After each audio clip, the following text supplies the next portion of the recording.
तर यानंतर एक महत्त्वाची बातमी समोर येते। महादेवी हत्तीणी संदर्भात आज बैठक होणार आहे। दुपारी मुंबईच्या नरिमन पॉइंट इथे या बैठकीचं आयोजन करण्यात आलंय।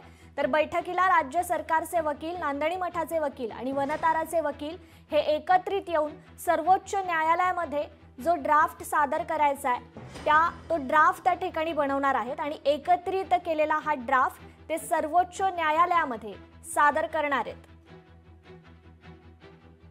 तर महत्त्वाची बातमी आपण या ठिकाणी पाहतोय। महादेवी हत्तीणी संदर्भात आज मुंबईच्या नरिमन पॉइंट इथे बैठकीचं आयोजन करण्यात आलेलं आहे।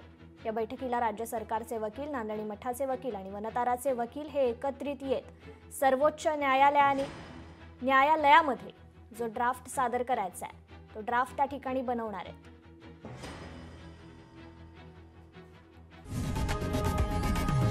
लोकशाही मराठी ऐका, पहा, जागरूक रहा।